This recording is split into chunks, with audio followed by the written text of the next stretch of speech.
Hello everybody and welcome to today's episode in the Get Unstuck series with myself, Sarah Archer.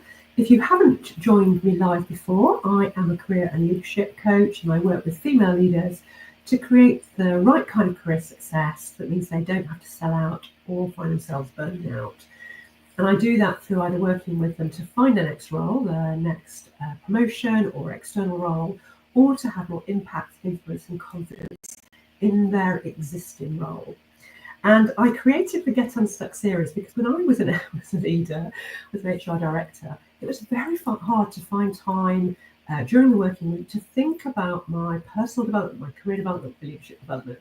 So I thought I would do these 15-minute slots twice a month on various topics to do with your career and your leadership development to give you some sparks of ideas, some motivation, some inspiration, and some practical things that you can implement straight away. And I also have a podcast called Unstuck and Unstoppable, and that covers the same topics, but obviously allows you to access the talks in a different way. And I'll put a link in the comments as well. So if you are here with me live, it's always nice to know. Please do say hello. Pop a hello in the comments. I can't always see them because I use StreamYard, but I'm hoping that if you are there, I will see your comment. And obviously, if you've got questions, comments, do pop them in the chat and I will answer them as we're going along. We'll come back and answer them at the end. And again, if you're watching on replay and you have a question, just tag me and I'll come back and answer it. If you've missed any of the lives, and there are a lot of them, that you can find them on my LinkedIn profile in the events section. There's a real back catalogue of lots of different topics, so you can always find them there if you can't join live. And today we're talking about how to use LinkedIn to increase your visibility as a leader. Visibility is a big topic. And when I'm working with my clients around this, it's often the area they find most challenging. I think we all do. We're so conditioned to not shout about what we do, to be humble, to not be perceived as arrogant, that it can really put us off from getting our voices out there. And obviously, visibility is a part of life now. You know, we have to be able to talk about what we do and how we do it and showcase that to have the impact that we want, to have the influence that we want. And LinkedIn obviously is a great tool to be able to do that. So I thought we'd kind of keep it small and doable by just focusing on how you can use LinkedIn to create visibility. And obviously there's lots of other ways you can increase your visibility internally and externally, but we're just going to focus on LinkedIn today. And obviously it is about showcasing impact and influence, and it's thinking about, I can't lead effectively if people don't know what I stand for. That's a big part of it. And obviously LinkedIn is a way you can do that, and that's what we're going to talk about. And it's not just doing it when you're thinking about changing jobs, because often lots of people think, right, I've got to get my LinkedIn profile sorted, start being active, because I'm going to start looking for a new job. But actually, it should be part of our career development strategy anyway, is utilising LinkedIn effectively, because it's a great platform to be able to share ideas, to build connection, to build engagement, and to showcase, as we're going to talk about today, what you do and how you do it. And also, it's a great place for getting recognition for you, for your team, for your organisation, and it's a great place to obviously find jobs when you are looking, but also to be found for opportunities. You know, so if part of your visibility strategy is to have a speaking engagement, be on a panel, be invited for podcasts, be found as a mentor, then LinkedIn is a great way to be found for those opportunities. But you do need to be visible to be found for them, and obviously that's what we're going to talk about today. And I've got a little client story to share with you, because I think it's always nice to know how other people have done it, because it can feel quite challenging, the whole visibility piece. I still find it challenging, but you know, the more you do it, the easier it becomes. So I had a client that I was working with a couple of years ago, and she was a senior marketing manager in a large organisation, and she really wanted to become a head of department. She hadn't had much traction internally, and when we started working together, she hadn't even thought about visibility. It wasn't kind of on her radar, on her to-do list, really. And so the first thing we did was to look at what's her personal leadership brand, what does she want to be known for, and what were her values, what does she stand for as a leader.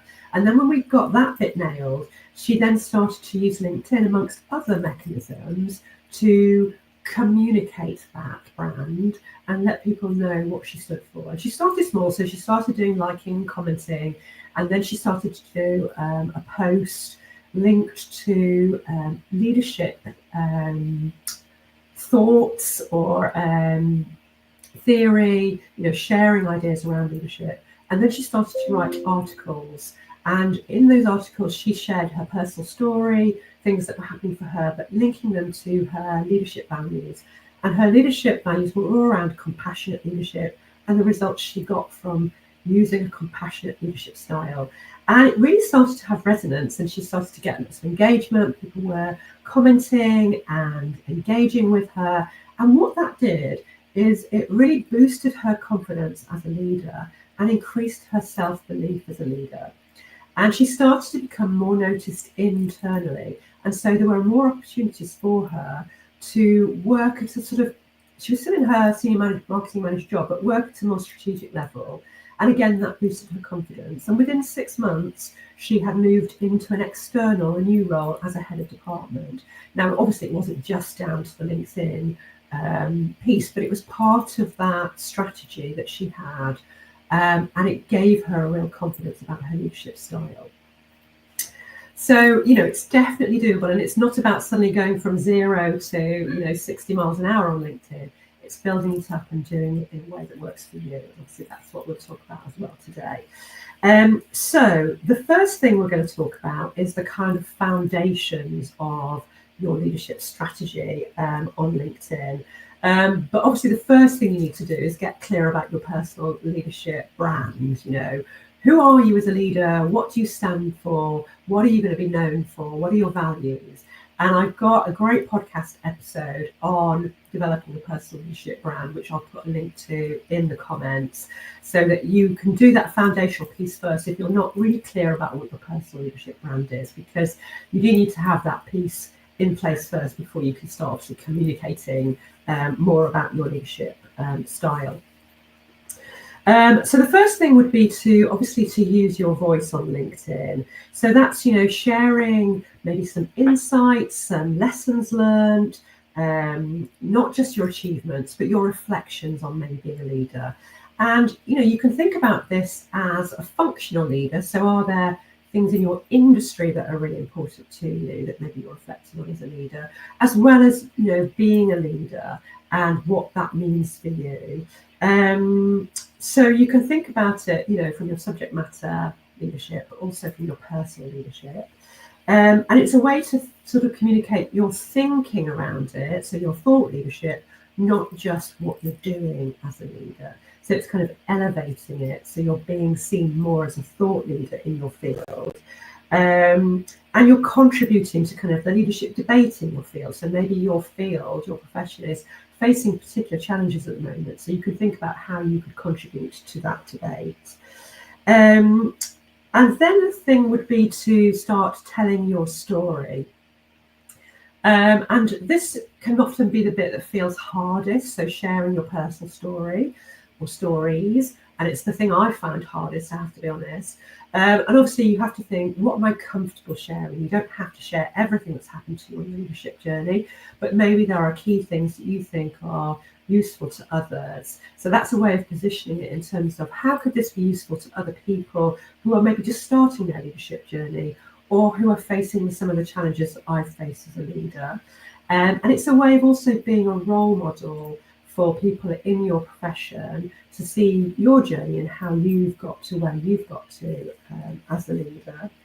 But obviously being mindful as well within your profession, what you can share, what might be perhaps controversial. Not that you necessarily don't want to be controversial. There are, ways of sparking debate through controversy, but again, it's doing it in a way that you are comfortable with, and thinking about, what you want to contribute to the leadership debate. And you can link that to people who are inspiring to you. So there's lots of people talking about leadership, Simon Sinek, Brené Brown. So you can also think about how you can link into what other leaders are saying and how you could then use that in your leadership story or challenges that you're sharing as well. And then also thinking about your strengths. So, what are you passionate about?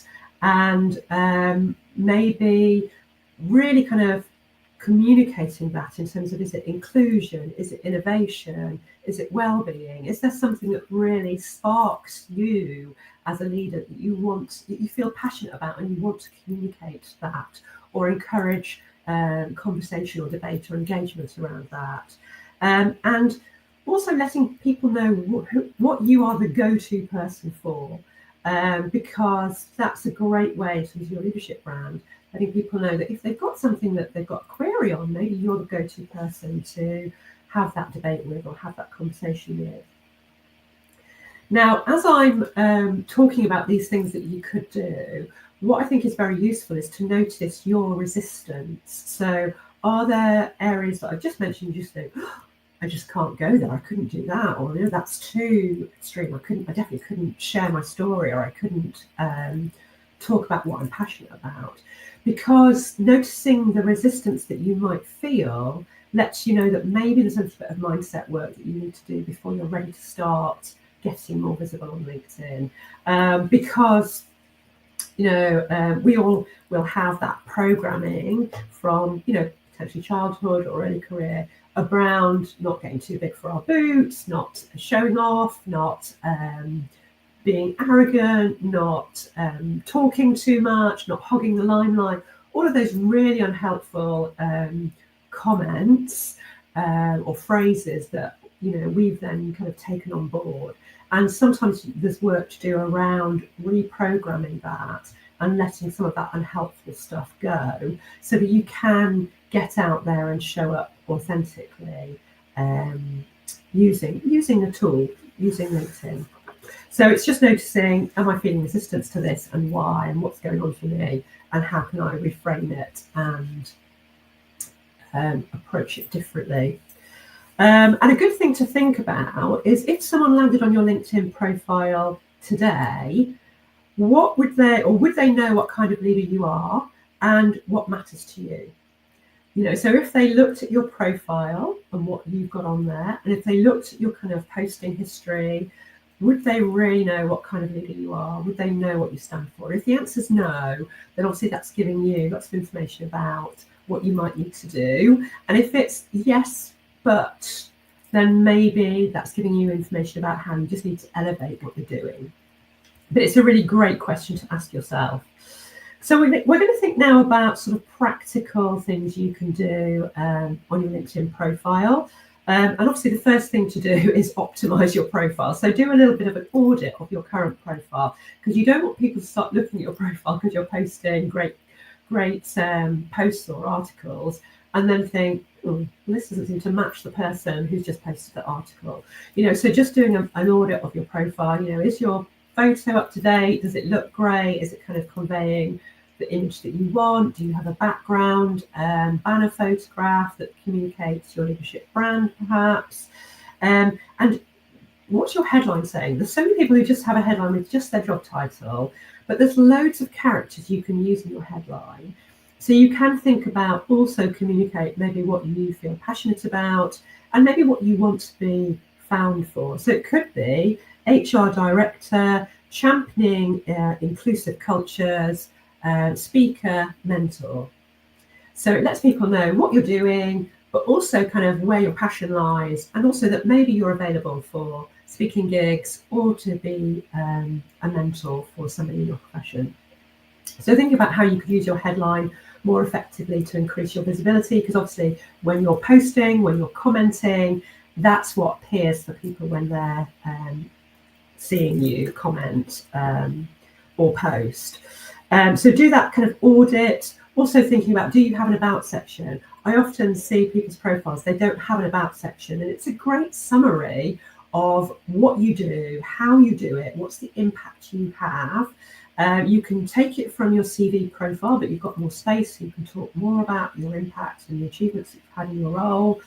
And then the other thing I would think is really important is recommendations. Do you have recommendations? Do you have current recommendations? Again, people leave it until they're looking for a job to start getting those recommendations in, but you really should be doing it throughout your career. Done a great piece of work, ask for a recommendation. You've had some great client feedback, ask for a recommendation. It's just a great way of keeping your profile real, and we all like to check out, the social proof part, what you like to work with. So once you've done your audit, you can then think about your kind of posting, commenting, liking strategy.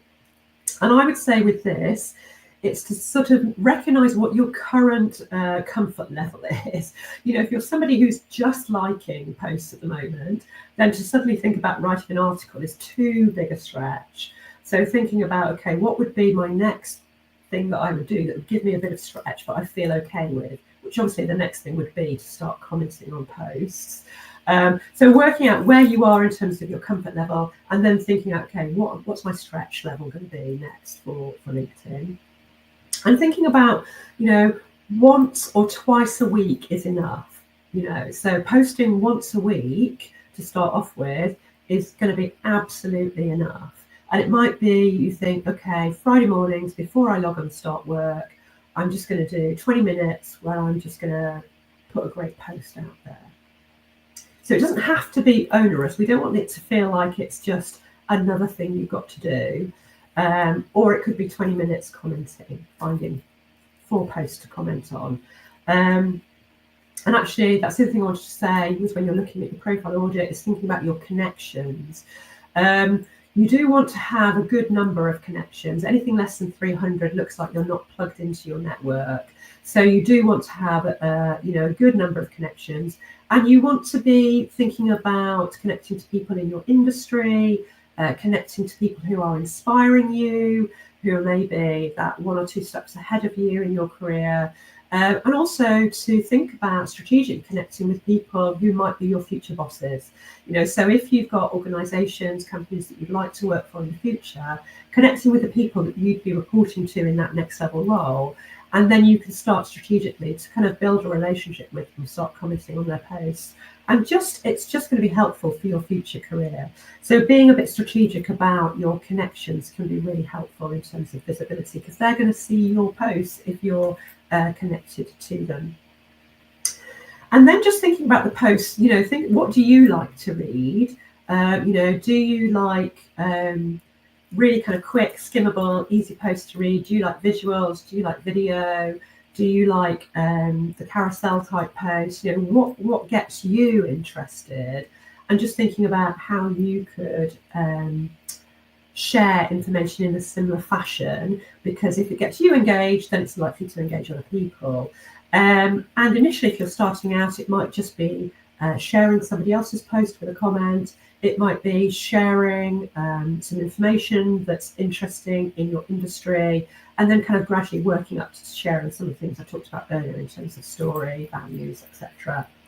But obviously, keeping the posts engaging. You want to build engagement. That's why you're doing it. You want to get people to start to engage with what you're putting out there.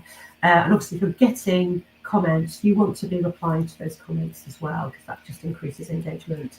And obviously, it is a two-way relationship. So you going onto LinkedIn and engaging with other people's posts and commenting them is a part of your visibility strategy.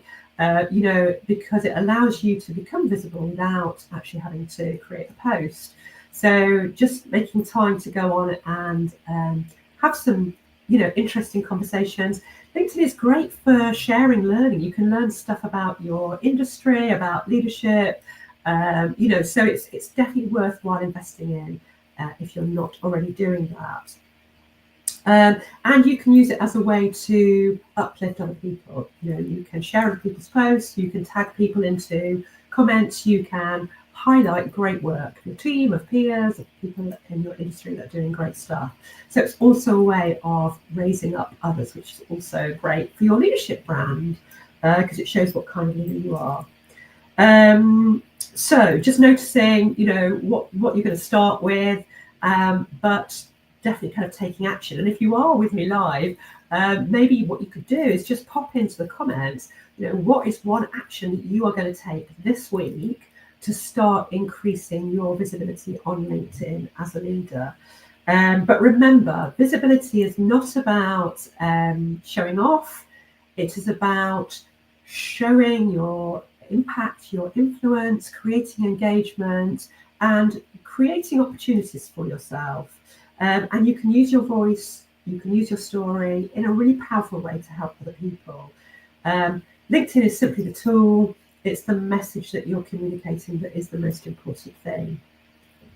So I really, really hope that you are feeling inspired to get your LinkedIn profile in shape if it needs some work, and then to just start having a plan for how you're going to increase your visibility, thinking about the resistance piece and addressing any mindset issues that you might have, and then deciding how you're going to give yourself a bit of a stretch in terms of upping your LinkedIn approach. And of course, if you need any help or support with it, then do get in touch, and we can create a visibility strategy for you that encompasses LinkedIn but might look at other aspects of visibility as well, or shapes your personal brand if you feel that's a stumbling block for you. So have a great day. Enjoy the sun. Isn't it wonderful? We've got this wonderful summer weather now. And I will see you back here in 2 weeks' time for another LinkedIn Live. Thank you very much for joining me.